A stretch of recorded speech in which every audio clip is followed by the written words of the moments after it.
السلام علیکم ورحمۃ اللہ وبرکاتہ۔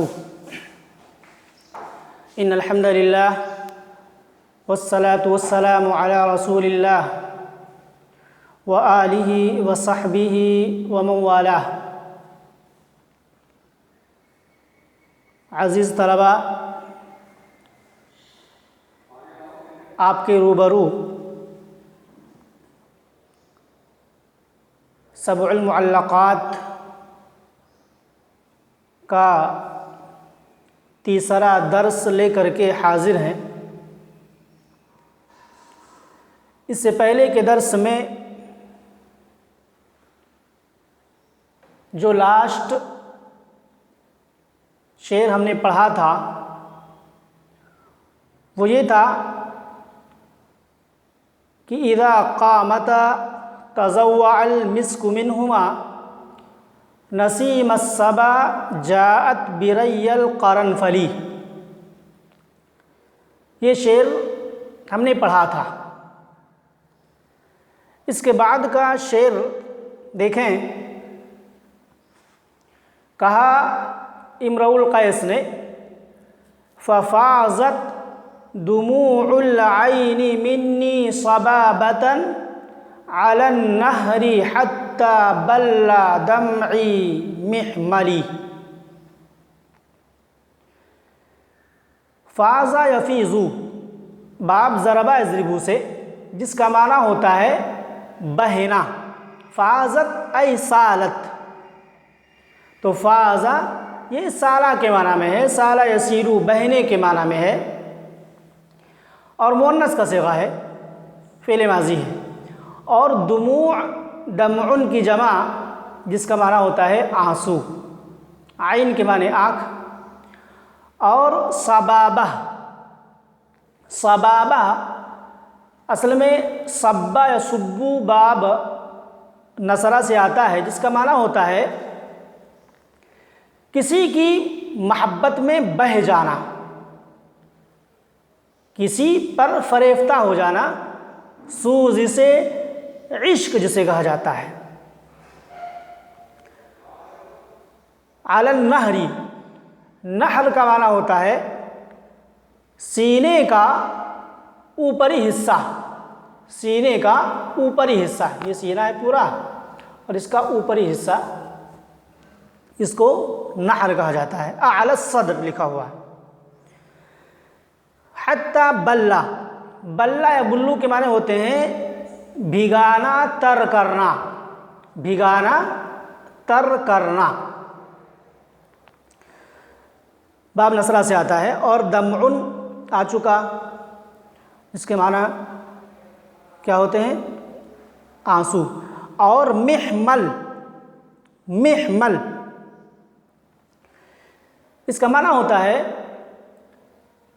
پڑتلا، لکھا ہوا ہے علاقۃ سیفی، تلوار کی خول کہہ سکتے ہیں، تلوار رکھنے کے بعد اسے کندھے پر لٹکاتے ہیں تو وہ جو خول ہوتی ہے اور جسے لٹکایا جاتا ہے تو اسی کو علاقہ کہا جاتا ہے، اور اسی کو کیا کہا گیا ہے یہاں پر؟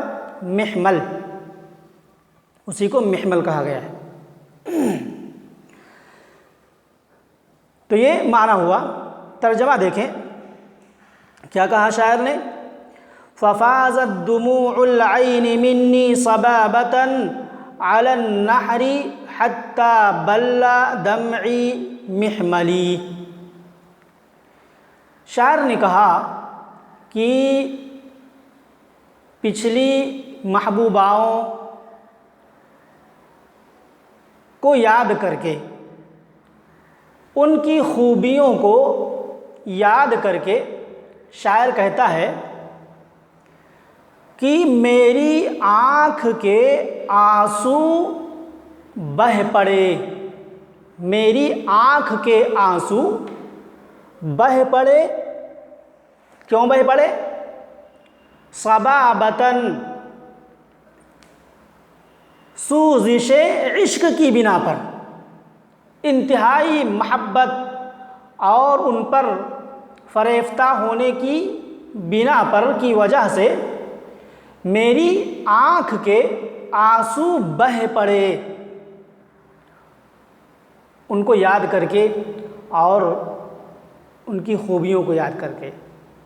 ففاضت دموع العین منی صبابتاً، پس سوزش عشق کی بنا پر میری آنکھ کے آنسو بہہ پڑے۔ کہاں بہہ پڑے؟ علی النحری، سینے کے اوپری حصے پر بہہ پڑے۔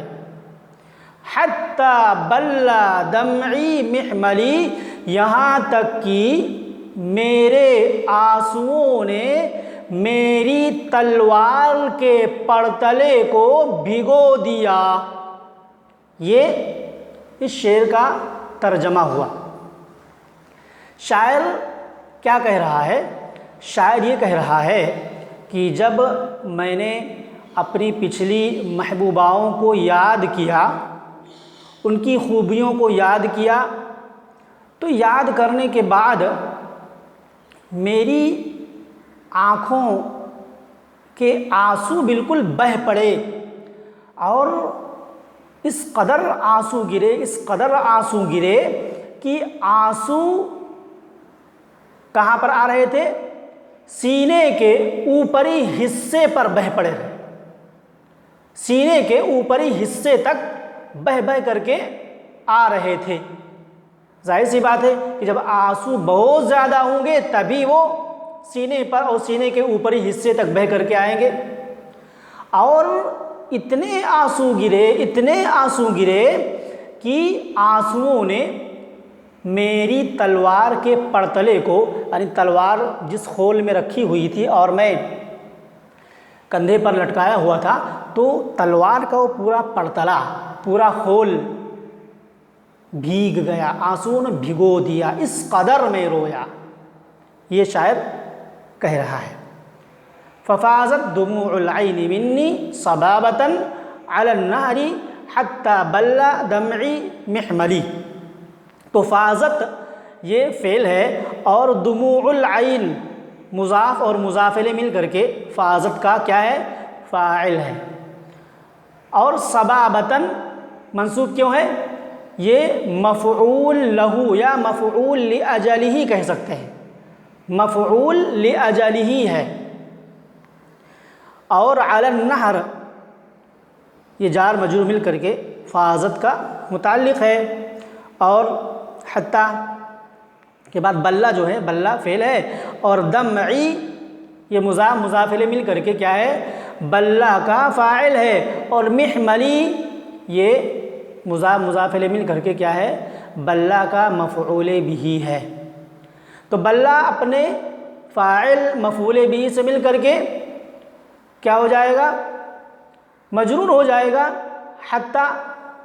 حتی کی بنا پر، اس لیے کہ حتی کیا ہے؟ حرف جر ہے، اور پھر یہ متعلق ہو جائے گا اسی فاضت فعل کے۔ تو یہ پہلا شعر ہوا۔ اس کے بعد شاعر کہہ رہا ہے الا رب یوم کان منہن صالح ولا سیما یوم بدارت جلجلی۔ لا سیما بھی پڑھ سکتے ہیں اور لا سیما بھی، یوم پر دونوں اعراب پڑھ سکتے ہیں، یومن بھی اور یومن بھی۔ ابھی وجہ اعراب بتلایا جا رہا ہے کہ کیوں پڑھ سکتے ہیں۔ تو یومن بھی پڑھ سکتے ہیں، یومن بھی پڑھ سکتے ہیں۔ اعلیٰ یہ حرف تنبیہ ہے، خبردار۔ اور ربا یہ کیا ہے؟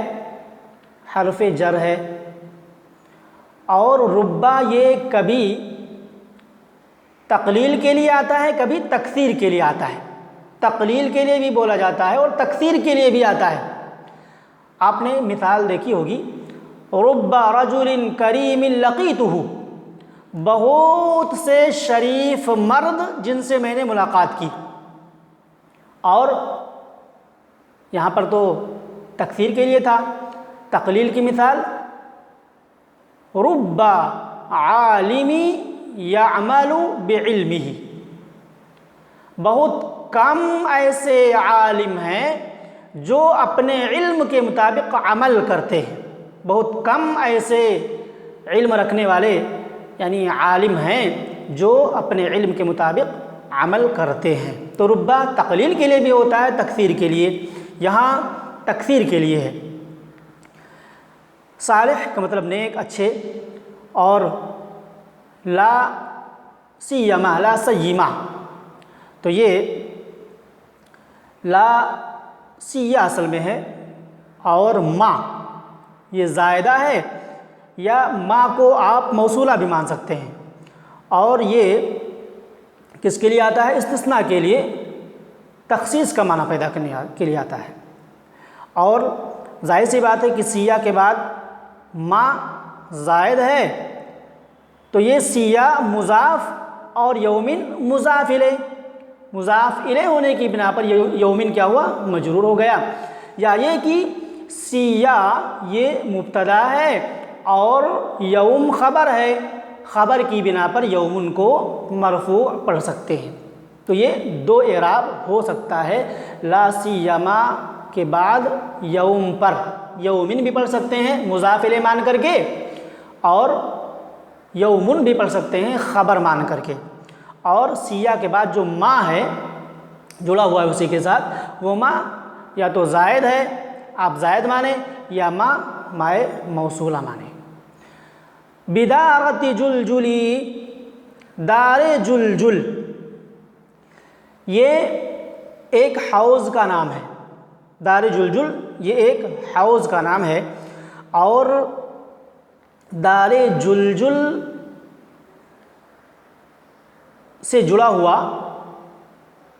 امرؤ القیس کا ایک پرلطف واقعہ ہے۔ وہ واقعہ آپ تک پہنچ چکا ہے اور گروپ میں میں نے اسے سینڈ کر دیا ہے، آپ اسے پڑھ لیں اور اپنی کاپی پر نوٹ بھی کر لیں، اس لیے کہ وہ واقعہ یہاں پر بیان کرنے کا نہیں ہے، آپ اسے خود سمجھ سکتے ہیں۔ تو کیا کہا؟ الا رب یوم کان منہن صالح ولا سیما یوم بدارت جلجلی۔ ترجمہ دیکھیں، کہا خبردار ان عورتوں کی جانب سے، ان محبوباؤں کی جانب سے بہت سے اچھے دن بھی آئے، اور خاص طور سے اور خاص طور پر دار جلجل والا دن۔ اب دار جلجل کے واقعے کی تفصیل میں نے آپ کے پاس بھیج دی ہے، طلبہ اسے پڑھ لیں اور اسے نوٹ کر لیں۔ تو یہ ترجمہ ہوا۔ کیا کہہ رہا ہے شاعر؟ شاعر پچھلی محبوباؤں کو یاد کر کے اور ان کی خوبیوں کو یاد کر کے کیا کر رہا ہے؟ اپنے درد کا اظہار کر رہا ہے کہ یاد کر کے میں رو پڑا، اس قدر رویا کہ تلوار کے پڑتلے آنسوؤں سے بھیگ گئے۔ اس کے بعد کہہ رہا ہے کوئی بات نہیں، اگر ان کے چلے جانے کی بنا پر مجھے رنج، غم اور پریشانی لاحق ہوئی ہے تو کوئی بات نہیں، ان عورتوں کی جانب سے بہت سارے اچھے دن بھی آ چکے ہیں، ان عورتوں کی جانب سے بہت سے اچھے دن بھی آئے ہیں، اور ان دنوں میں خاص طور سے دار جلجل والا دن یہ قابل ذکر ہے۔ تو یہ شاعر نے کہا۔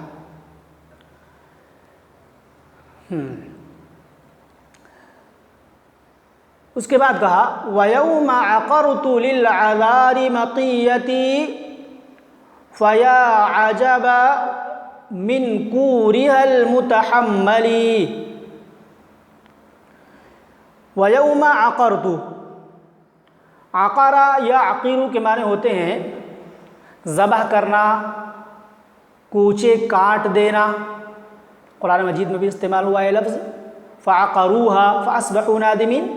تو عقرہ یا عقیرو کے معنی ہوتے ہیں ذبح کر دینا، کوچے کاٹ دینا، ہاتھ پیر کو کاٹ دینا، اس معنی میں بولا جاتا ہے۔ اور للعذاری، یہ عذراء کی جمع ہے جس کا معنی ہوتا ہے باکرائیں، باکرائیں یعنی کنواری لڑکیاں، کنواری لڑکیاں۔ واحد عذراء جمع یہاں پر استعمال کیا گیا ہے عذاری۔ اور مطیہ پہلے آ چکا ہے، سواری جمع مطایا۔ فیا عجبا، عجبا تعجب کے معنی میں ہے اور اصل میں یا عجبی ہے، یا عجبی، اس کو الف سے بدل دیا گیا ہے۔ اور کور کا معنی کیا ہوتا ہے؟ کور جمع اقوار، جس کا معنی ہوتا ہے پالان، کجاوا، جو اونٹ کے اوپر رکھا جاتا ہے، جس میں عورت سوار ہوتی ہے اور جس پر سوار ہوا جاتا ہے، تو اس کو کور کہا جاتا ہے۔ اور متحمل، تحملہ سے اسم مفعول کا صیغہ ہے جس کا معنی ہے لدا ہوا، لدا ہوا۔ تو کیا کہا؟ وَيَوْمَ عَقَرْتُ لِلْعَذَارِ مَطِيَّتِي، اور وہ دن بھی قابل ذکر ہے۔ اب اگر یوم سے مراد وقت لیتے ہیں تو یہ گویا بعض کا عطف کل پر ہو رہا ہے۔ دار جلجل کا دن یہ کل ہے اور اسی دن کا ایک وقت یہ یوم ہے۔ اور یہ منصوب کیوں ہے؟ جو لکھا ہوا ہے مبنی علی الفتح للاضافہ، اضافت کی بنا پر یہ منصوب ہے، یا یہ کہ اس سے پہلے فعل معذوف مانے لا انسا یوم عقرت، تو یہ یوم کیا ہوگا؟ مفعول بھی ہو جائے گا۔ تو کیا کہا؟ وَيَوْمَ عَقَرْتُ لِلْعَذَارِ مَطِيَّتِي فَيَا عَجَبَ مِنْ كُورِهَا الْمُتَحَمَّلِ، جس دن میں نے باکراؤں کے لیے، کنواری لڑکیوں کے لیے اپنی سواری ذبح کر دی، وہ دن بھی، وہ وقت بھی قابل ذکر ہے۔ فیا عجبا من کورها المتحملی، تو مجھے کیا ہی تعجب ہے اس کے لدے ہوئے پالان پر۔ جو لکھا ہوا ہے الالف، یعنی عجبا میں جو الف ہے بدل من یا المتکلم، عجبی ہے تو یا متکلم یا جو ہونی چاہیے وہ الف سے بدل دی گئی ہے۔ مطلب کیا ہے؟ اے یا قومی اشہدوا علی عجبی، اے قوم کے لوگوں میرے تعجب پر تم گواہ ہو، گواہ بن جاؤ، یہ کہا۔